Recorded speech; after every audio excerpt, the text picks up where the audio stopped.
Hello दोस्तों, कैसे हैं आप सभी। आई होप कि आप लोग अच्छे होंगे। एक बार फिर से स्वागत है आपके अपने यूट्यूब चैनल साइंस बाला पे। जो स्टूडेंट्स हमारे चैनल पे न्यू है वो हमारे चैनल को सब्सक्राइब कर लीजिए और बेल आइकन को ऑल प्रेस करना नहीं भूलिए। आज हम आप लोगों के लिए स्पेशल क्लास लेकर आए हैं BSc nursing entrance exam AIIMS, BSc nursing and paramedical, BCEC, RUHS and all state की तैयारी के लिए, CUET, paramedical and pharmacy, ANM, GNM की तैयारी के लिए टाइगर सीरीज़ लेकर आए हैं दोस्तों। यह टाइगर सीरीज पार्ट 4 है दोस्तों, और इसमें आप लोग को स्पेशल चीज़ मिलने वाला है जो कि एग्ज़ाम में पूछा ही जाता है। आप लोग को एग्ज़ाम में ये क्वेश्चन पूछा ही जाएगा, ठीक है। तो यह बहुत ही महत्वपूर्ण सेशन है दोस्तों, तो अपने दोस्तों में इसे ज़रूर शेयर कीजिएगा और कमेंट करना नहीं भूलिएगा कि कैसा क्लास रहा है। तो देखिए, ये जो चैप्टर आपका होगा सेल एनसीईआरटी का क्वेश्चन होगा, ठीक है दोस्तों। तो चलिए आज के इस सेशन को स्टार्ट करते हैं। तो देखिएगा, पहला हमारा क्या है क्वेश्चन। पहला हमारा क्वेश्चन है क्या है दोस्तों, देखिएगा। चलिए स्क्रॉल करते हैं, आते हैं हम अपना क्वेश्चन की ओर। तो यहाँ देखिएगा दोस्तों क्या है, थोड़ा छूट कर लेते हैं।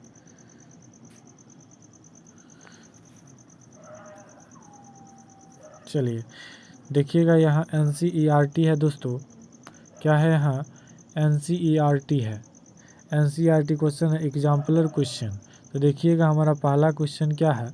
तो पहला क्वेश्चन है, पादप चालनी नलिका कोशिका तथा अधिकांश स्तनधारी एरिथ्रोसाइट्स के सामान्य लक्षण है। ए, माइटोकॉन्ड्रिया की अनुपस्थिति, बी है कोशिका भित्ति की उपस्थिति, सी है हीमोग्लोबिन की उपस्थिति, डी है केंद्रक की अनुपस्थिति।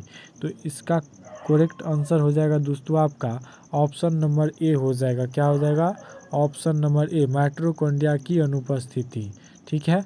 चलिए अगला देखिएगा क्या है। अगला हमारा क्वेश्चन है, निम्नलिखित में से कौन सा कथन राइबोसोम के लिए सही नहीं है। यहाँ देखिए क्या है, सही नहीं है। तो यह पहला ऑप्शन है, यह दो सब यूनिट से मिलकर बना है। ऑप्शन बी है, यह पॉलीसोम बनाते हैं। ऑप्शन सी है, यह एमआरएनए से जुड़ा रहता है, जुड़ सकते हैं। और ऑप्शन डी है, इनके प्रोटीन संश्लेषण में कोई भूमिका नहीं है। तो इसका करेक्ट आंसर जो हो जाएगा दोस्तों, वह हो जाएगा आपका ऑप्शन नंबर डी हो जाएगा। क्या हो जाएगा, डी, इनकी प्रोटीन कोशिका में कोई भूमिका नहीं होती, ठीक है। चलिए अगला देखिएगा, अगला हमारा क्वेश्चन है। अगला हमारा क्वेश्चन है क्या, निम्नलिखित में से यूकैरियोट्स नहीं है। क्या है, यूकैरियोट्स नहीं है पूछ रहा है, ठीक है। ये ध्यान दीजिएगा। ए है यूग्लिना, बी है एनाबीना, सी है स्पाइरोगायरा, डी है एगेरिकस।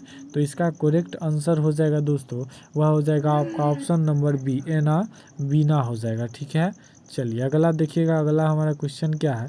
अगला हमारा क्वेश्चन है, निम्नलिखित में से कौन सी डाइस क्रोमोसोम को रंगने के लिए अधिक उपयुक्त होता है। ए, बेसिक फुचसिन, और बी है सेफ्रानीन, और सी है मिथिलीन ब्लू, और डी है कामाइन। तो इसका करेक्ट आंसर हो जाता है ऑप्शन नंबर डी, कामाइन हो जाता है, ठीक है। चलिए आगे बढ़ते हैं। तो अगला क्वेश्चन हमारा आ जाता है, विभिन्न कोशिका का आकार भिन्न भिन्न होता है। निम्न कोशिकाओं को उसके आकार के बढ़ते हुए क्रम में व्यवस्थित कीजिए तथा सही विकल्प को चयन कीजिएगा। तो इसका देखिएगा, इसका सही उत्तर जो हो जाता है आपका दोस्तों, वह हो जाएगा ऑप्शन नंबर ए। कहने का मतलब क्या है दोस्तों। उसके बाद हो जाए, देखिए ए पहले क्या हो जाए, एक पहला नंबर क्या हो जाएगा, माइकोप्लाज्मा। उसके बाद हो जाएगा चौथा, ठीक है। उसके बाद हो जाएगा क्या, माइकोप्लाज्मा क्या है, एक प्रकार की जीवाणु है। आरबीसी क्या है, मानव क्या है, शुतुरमुर्ग के अंडे हैं।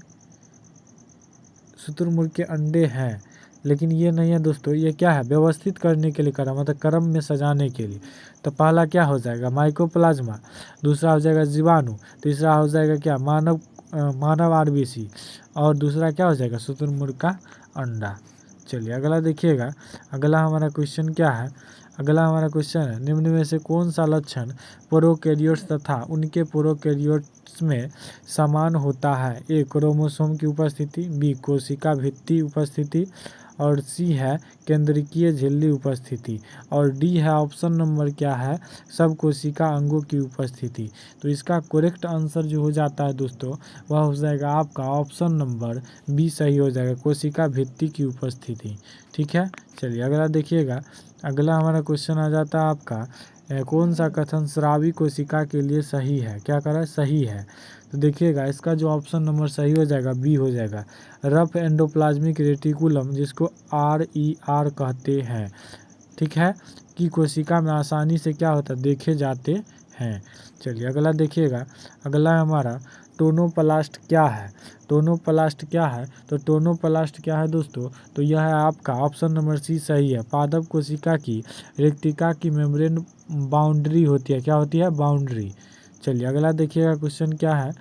तो अगला हमारा क्वेश्चन है, आइए नीचे क्या है देखते हैं, नीचे पर स्क्रॉल कीजिए। तो अगर हमारा वीडियो अच्छा लग रहा हो तो हमारे चैनल को सब्सक्राइब करते हैं, न्यू स्टूडेंट है तो, अगर पुराने स्टूडेंट हैं तो अपने दोस्तों में इसे ज़रूर शेयर कीजिए। तो देखिएगा 9 नंबर हमारा क्वेश्चन कह रहा है क्या, कह रहा है यूकैरियोटिक कोशिका के लिए सही कथन नहीं है। कथन वाला क्वेश्चन जो होता है ना दोस्तों आप लोग को फंसाने के लिए दिया जाता है, वो कहीं और से नहीं NCERT का ही क्वेश्चन होता है, ठीक है। तो वो आपका कथन वाला जो है ना बहुत फंसा करके पूछा जाता है, ठीक है। तो इस पर ज़्यादा ध्यान दीजिएगा आप लोग, ठीक है। तो देखिए इसका ऑप्शन क्या है ए, इसमें 80S प्रकार का राइबोसोम होता है जो माइटोकॉन्ड्रिया में उपस्थित होता है। ऑप्शन बी है 80 प्रकार का राइबोसोम होता है जो साइटोप्लाज्म में उपस्थित होता है। ऑप्शन सी है माइटोकॉन्ड्रिया में सर्कुलर DNA पाया जाता है। ऑप्शन नंबर डी है मेम्ब्रेन बाउंड अंगक उपस्थित होता है। तो इसका जो करेक्ट आंसर हो जाता है दोस्तों आपका हो जाएगा करेक्ट आंसर वह हो जाएगा ऑप्शन नंबर ए, 80S प्रकार का राइबोसोम होता है जो माइटोकॉन्ड्रिया में प्रेजेंट होती है, ठीक है। चलिए अगली देखिएगा क्वेश्चन क्या कर रही है। अगला क्वेश्चन देखिएगा कथन प्लाज्मा मेम्ब्रेन के लिए सही नहीं है, सही नहीं है यानी कि गलत, सही नहीं है वो खोजना है, क्या है गलत यानी खोजना है। तो इसका देखिएगा आंसर क्या हो जाएगा, आपका आंसर इसका हो जाएगा ऑप्शन नंबर डी हो जाएगा, क्या हो जाएगा दोस्तों ऑप्शन नंबर डी। देखिए डी क्या कह रहा है, कह रहा इनमें कभी भी कार्बोहाइड्रेट्स नहीं पाया जाता है, ठीक है। तो देखिए अगला क्वेश्चन क्या है, अगला हमारा क्वेश्चन जो आ जाता है वह कह रहा है प्लास्टिड माइटोकॉन्ड्रिया से निम्न में से एक लक्षण के आधार पर भिन्न होता है, सही उत्तर को चिन्हित कीजिए। तो इसका जो है इसका ऑप्शन ए है झिल्ली की 2 परत की उपस्थिति, उसके बाद राइबोसोम की उपस्थिति, उसके बाद क्लोरोफिल की उपस्थिति, ऑप्शन डी है DNA की उपस्थिति। तो इसका जो करेक्ट आंसर है वह हो जाएगा आपका ऑप्शन नंबर सी, क्लोरोफिल की उपस्थिति। चलिए आगे बढ़ते हैं दोस्तों। अगला हमारा कह रहा है क्वेश्चन, एक कोशिका में साइटोस्केलेटन का निम्न में से कौन सा कार्य नहीं है, क्या करें कौन सा कार्य नहीं है। तो ए है इंट्रासेलुलर परिवहन, बी है कोशिका के आकार संरचना को बनाए रखना, सी है अंगकों का सहारा देना और डी है कोशिका गति। तो इसका करेक्ट आंसर हो जाता है ऑप्शन नंबर ए हो जाता है, इंट्रासेलुलर का परिवहन करना, ठीक है। चलिए आगे बढ़ते हैं। अगला हमारा क्वेश्चन आ जाता है माइटोकॉन्ड्रिया को देखने के लिए किस रंजक का उपयोग किया जाता है, ए फास्ट ग्रीन का, बी सेफ्रानिन का, सी एसीटोकामाइन का और डी है जेनस ग्रीन का। तो इसका करेक्ट आंसर हो जाता है आपका option number D, Janus green का, ठीक है। चलिए अगला देखिएगा क्वेश्चन है जो कि क्रिटिकल मतलब होता है क्या, फंसाने वाला सवाल होता है, क्रिटिकल मतलब होता है सोच कर देने वाला क्या होता है जवाब, ठीक है। तो देखिएगा अगला हमारा क्वेश्चन क्या कह रहा है। तो अगला हमारा क्वेश्चन है दोस्तों, अगला हमारा क्वेश्चन क्या है देखिएगा, कह रहा है निम्नलिखित को सुमेलित कीजिए यानी कि मिलान कीजिए सही क्रम में। तो इसका देखिएगा इसका जो ऑप्शन हो जाता है सही वह हो जाता है आपका ऑप्शन जो सही होगा दोस्तों वह क्या हो जाएगा आपका, उसका देख लीजिएगा। यहाँ जो दोस्तों आप लोग को बताएं अभी 12 नंबर क्वेश्चन, एक कहाँ गया 12 नंबर क्वेश्चन है, दोस्तों 12 नंबर, चलिए इसको बाद में देखेंगे, ये तो बता ही दिया है। उसके बाद देखिए 1 नंबर में क्या कह रहा है, क्रिटिकल क्वेश्चन में कह रहा है आपका, कह रहा है क्या, कह रहा है आपका जो सुमेलित करना है, तो इसका जो करेक्ट आंसर जो हो जाता है आपका वो हो जाएगा ए। क्या हो जाएगा, ए हो जाएगा। क्या हो जाएगा, ए हो जाएगा। इसका ऑप्शन नंबर ए सही होगा। कहने का मतलब है ए सही होने का मतलब ए का मतलब 5 हो जाएगा, बी का 3 हो जाएगा, और सी का 1 हो जाएगा, और डी का 4 हो जाएगा, ई का 2 हो जाएगा। ठीक है, कहने का मतलब ए का 5, तो ए का 5 कहाँ है, तो ए का 5 क्या है, यह है पहले अंतःप्रद्रवी जालिका, आर पढ़ाए थे ना, एंडोप्लाज्मिक रेटिकुलम। ठीक है, तो ये इसका हो जाएगा क्या, अशुद्धि का क्या है दोस्तों, अशुद्धि का निवेशीकरण है। ठीक है, ए का क्या हो जाएगा, 5 नंबर। ठीक है, चलिए अगला देखिए क्या कह रहा है इसी में, बी का 3, बी का 3 क्या हो जाएगा, एस एस्फीरोसोम, तो इसका हो जाएगा 3 नंबर क्या हो जाएगा, लिपिड का संश्लेषण, लिपिड का संश्लेषण एवं संग्रह। और सी का कह रहा है 1, क्या कह रहा है, सी का 1 यानी सिस्टर्नी का डिक्टियोसोम क्या है, सिस्टर्नी का समूह कह रहा है। उसके बाद डी का है 4, डी का क्या है 4, तो डी का 4 क्या है, प्रकाश क्या कर रहा है, परऑक्सीसोम, प्रकाशीय श्वसन होता है। ठीक है, उसके बाद इलियोप्लास्ट, तो ये हो जाता है आपका ऑप्शन नंबर 2 हो जाएगा। ठीक है, संग्रहित तेल व वसा हो जाएगा। ठीक है, चलिए अगला क्वेश्चन की ओर हम लोग मोहन कर जाते हैं। तो अगला क्वेश्चन हमारा आ जाता है आपके लिए। अगला क्वेश्चन क्या है,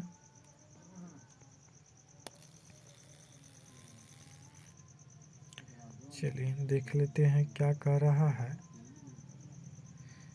यहाँ आ जाते हैं, तो इसका क्वेश्चन आ जाता है आपका, क्या है क्वेश्चन, एम्स वाले स्टूडेंट इस क्वेश्चन पे ध्यान दीजिएगा। एनसीईआरटी का क्वेश्चन है, कह रहा है सेलुलोज पादप कोशिका भित्ति का महत्वपूर्ण घटक है, यह बना होता है। तो ये देखिए एम्स 2007 में पूछा गया है दोस्तों, और CBSE PMT 1998 में पूछा गया है। कह रहा है क्या, इसका आंसर जो हो जाता है आपका ऑप्शन नंबर डी हो जाएगा दोस्तों। क्या हो जाएगा, ऑप्शन नंबर डी हो जाएगा इसका आंसर। ग्लूकोज अणु की ए अल्फा 1,4 ग्लाइकोसिडिक बंध से जुड़ी अशाखित श्रृंखला से है। ठीक है, चलिए अगला क्वेश्चन देखिएगा। अगला क्वेश्चन क्या कह रहा है, अगला क्वेश्चन कह रहा है क्या, कह रहा है कि हाउस क्या है दोस्तों, ये भी पूछा गया AMU मेडिकल एग्जाम 2010। इसका हाउस कीपिंग प्रोटीन्स पाए जाते हैं, ए एंडोप्लाज्मिक रेटिकुलम, बी है गोल्जी का कॉम्प्लेक्स, सी है साइटो स्केलेटन, और डी है उपयुक्त में से सभी। तो इसका करेक्ट आंसर हो जाएगा डी। क्या हो जाएगा, डी, गोल्जी कॉम्प्लेक्स भी होगा, एंडोप्लाज्मिक रेटिकुलम और साइटोस्केलेटन भी होगा। ठीक है, चलिए अगला क्वेश्चन देखते हैं। अगला क्वेश्चन क्या है, तो अगला क्वेश्चन हमारा क्या है, तो अगला क्वेश्चन है हमारा 14 नंबर। 14 नंबर क्या कह रहा है, तो यह कह रहा है आपका एम्स 2009 में पूछा गया है। ठीक है, कह रहा है 4 कोशिकीय संरचना को उनके सही विवरण से सुमेलित कर सही विकल्प का चयन कीजिए। तो इसका जो है हो जाता है आपका, क्या हो जाएगा इसका आपका ऑप्शन नंबर डी सही होगा। इतना पढ़ने से कोई फ़ायदा नहीं है, तो सीधे क्या आइए आप लोग पढ़ लीजिएगा। तो गोल्जी का उपकरण और चपटी बेसाइकिल्स का ढेर, ये हमारा करेक्ट आंसर हो जाता है दोस्तों। चलिए अगला क्वेश्चन देखते हैं। अगला क्वेश्चन हमारा क्या है, एनसीईआरटी का अगला हमारा क्वेश्चन जो आता है वह आता है आपका, दिए गए आरेख का अध्ययन, क्या है, दिए गए आरेख का अध्ययन कीजिए। क्या कर, दिए गए आरेख कोशिका झिल्ली का अध्ययन कीजिए तथा नामांकित ABCDE को क्या कीजिए 1 से 2 में सम्मिलित कीजिए। तो देखिएगा इसमें क्या कह रहा है, तो इसको सम्मिलित करना है। तो इसका जो भाग क्या है दोस्तों, कई नंबर क्वेश्चन है, देख लीजिए 15 नंबर क्वेश्चन है। तो 15 नंबर क्वेश्चन का आंसर जो हो जाता है आपका ऑप्शन नंबर जो है वह हो जाता है आपका डी हो जाता है। एनसीईआरटी का प्रश्न है दोस्तों। तो डी है, एक का क्या हो जाएगा 2, एक का 1, और बी का 2, 3 का सी, और डी का 4, और ई का 5। तो देखिएगा इसका सुमेलित कर रहे हैं, तो देखिएगा क्या कर रहा है, ए का क्या हो जाएगा 1, क्या हो जाएगा ए का 1 हो जाएगा, यानी कहने का मतलब है यहाँ जो दिया गया है ना, ये चित्र जो आप लोग देख रहे हैं, ये चित्र जो देख रहे हैं, ए के जगह पर क्या होगा इस पे नाम दिया गया वो पूछ रहा है, और बी के जगह पर क्या होगा, सी के जगह पर क्या होगा, डी के जगह पर क्या होगा, ई के जगह पर क्या होगा, ये पूछ रहा है। तो यहाँ देखिए शर्करा जो है ए के जगह पर होगा, उसके बाद प्रोटीन बी के जगह पर होगा, और लिपिड द्वितीय स्तर सी के जगह पर, और डी के जगह पर आंतरिक प्रोटीन होगा, और 5 जो नंबर है ई के जगह पर साइटोप्लाज्म होगा। ठीक है, चलिए अगला क्वेश्चन हम लोग देखते हैं। अगला क्वेश्चन भी वही है, लेकिन ये सब आप लोग में नहीं पूछा जाएगा मेरे ख्याल से, ये आप लोग को पूछा जाएगा नीट में। कुछ संरचना दी गई है, इसका भी वही करना है, ये सब छोड़ दीजिए, उतना इम्पोर्टेंट नहीं लग रहा है मेरे को। तो चलिए देखिएगा अगला क्या है क्वेश्चन। ये बहुत महत्वपूर्ण प्रश्न है दोस्तों, ये जिपमर में पूछा गया 2001 में। करा 1 नैनोमीटर बराबर होता है ए 10 एंगस्ट्रॉम, बी 10 के पावर -3 mm, और सी 10 के पावर -8 mm, और ऑप्शन नंबर डी है 100 माइक्रोमीटर। तो इसका जो करेक्ट आंसर है दोस्तों वह हो जाता है आपका ऑप्शन नंबर ए होता है 10 एंगस्ट्रॉम होता है। ये तो बच्चे से ही पढ़ कर आ रहे हैं हम लोग क्या। तो देखिए अगला क्वेश्चन क्या कर रहा है। अगला क्वेश्चन हमारा कह रहा है कि इसका उपयोग स्पिंडल फाइबर्स को देखने के लिए किया जाता है, अथवा करके पूछा गया है कोई जीवित कोशिका या ऊतकों को देखने के लिए सामान्यतः उपयोग की जाने वाली सूक्ष्मदर्शी है। ये एम्स 2012 का प्रश्न है दोस्तों। तो एम्स वाले बच्चे ध्यान से देखिएगा इस क्वेश्चन को। तो देखिएगा ऑप्शन नंबर क्या है, ए है डार्क फील्ड सूक्ष्मदर्शी, और ऑप्शन नंबर बी है फेज कंडस्ट सूक्ष्मदर्शी, सी है ध्रुवीकरण सूक्ष्मदर्शी, और डी है स्कैनिंग ट्रांसमिशन इलेक्ट्रॉन सूक्ष्मदर्शी। तो इसका जो करेक्ट आंसर है दोस्तों, इसका करेक्ट आंसर जो है वह हो जाता है आपका ऑप्शन नंबर क्या हो जाता है, बी। क्या हो जाता है, बी फेज क्रॉन्टॉक्स सूक्ष्मदर्शी। ठीक है, याद रखिएगा। चलिए अगला देख लीजिए, अगला क्या है। इलेक्ट्रॉन माइक्रोस्कोप के आगमन के पश्चात झिल्ली की विस्तृत संरचना का अध्ययन किस दौरान हुआ, ए 1930 में, बी 1950 में, सी 1970 में, डी 1990 में। यह पूछा गया AMU मेडिकल एग्जाम 2012 में, और यह NCERT का प्रश्न है। तो यह किया गया कब किया गया था, तो यह किया गया था 1950 ईस्वी को। ठीक है, चलिए अगला देख लीजिएगा। अगला है किस विधि में बृहद अणु की उपापचय क्रिया को देखने के लिए रेडियोधर्मी अग्रदूत का उपयोग किया जाता, अथवा करके क्वेश्चन पूछा गया है। तो देखिएगा अगला क्या है, इसी में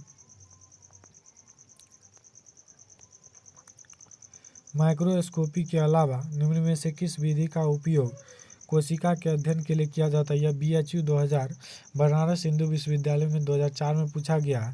तो इसका करेक्ट आंसर जो हो जाता है दोस्तों, वह हो जाता है आपका क्या हो जाएगा करेक्ट आंसर, वह हो जाएगा आपका ऑप्शन नंबर हो जाएगा आपका सी। क्या हो जाएगा, सी ऑटो रेडियोग्राफी। क्या हो जाएगा, ऑटो रेडियोग्राफी। क्या हो जाएगा, रेडियोग्राफी। ठीक है, चलिए अगला देखिएगा क्वेश्चन क्या कह रहा है। अगला हमारा क्वेश्चन कह रहा है, कुछ तो कहवे करेगा, नहीं कहेगा कैसे। लिपिड की स्टेनिंग के लिए उपयोग किया जाता है, ए रोडामिन के लिए, और बी है आयोडीन के लिए, सी लाल तेल ओ का, और उसके बाद है एथिडियम ब्रोमाइड का। तो इसका करेक्ट आंसर हो जाता है दोस्तों, वह हो जाता है ऑप्शन नंबर सी हो जाता है सही, लाल तेल ओ का। ठीक है, यह ओडिशा में पूछा गया है। चलिए अगला देख लीजिएगा क्या कह रहा है। किसका कोशिकांग युग में किस में DNA नहीं होता है। ठीक है, तो किस में DNA नहीं होता है, तो इसमें ऑप्शन हो जाएगा ऑप्शन नंबर सी लाइसोसोम और रसधानी में क्या होती है, DNA युग्म। कोशिका में DNA युग्म नहीं होती है। यह क्या कब पूछा गया है, तो नीट 2019 में पूछा गया है। ठीक है, तो चलिए अगला देखिएगा क्वेश्चन क्या कह रहा है। अगला क्वेश्चन कह रहा है कौन सा कथन सही नहीं है। देखिए स्टेटमेंट वाला क्वेश्चन जरूर आता है, तो इसका देखिएगा ऑप्शन नंबर जो सही है, ऑप्शन नंबर डी सही है। ठीक है, ऑप्शन नंबर कौन सही है, तो डी लाइसोसोम अंतःप्रद्रव्य जालिका में संवेष्टन प्रक्रिया द्वारा बनते हैं। अगला देखिएगा, अगला क्या कह रहा है क्वेश्चन। तो आज के लिए इतना ही है। तो thanks for watching the video. अगर हमारे चैनल पे न्यू स्टूडेंट है कोई, तो हमारे चैनल को सब्सक्राइब कर लीजिए और बेल आइकन को ऑल प्रेस करना नहीं भूलिए। और क्लास कैसा अच्छा लगा हो तो क्या कीजिएगा, लाइक कर दीजिएगा। अगर अच्छा नहीं लगा तो डिसलाइक कर दीजिएगा। और पुराने स्टूडेंट है या न्यू स्टूडेंट है तो लाइक कीजिए और अपने दोस्तों में से शेयर ज़रूर कीजिए। अगर आप शेयर करते हैं या हमें कमेंट करते हैं तो हमें मोटिवेशन मिलता है और बनाने का इच्छा जागता है, क्वेश्चन बनाने का, और अच्छा क्वेश्चन लाते हैं। ठीक है, ये सिलेक्टेड क्वेश्चन है दोस्तों, मेहनत लगता है इसमें खोजने में क्वेश्चन को। ठीक है, तो आज के लिए इतना ही। मिलते हैं नेक्स्ट वीडियो में, जल्द ही आने वाला है नेक्स्ट वीडियो। तब तक के लिए धन्यवाद।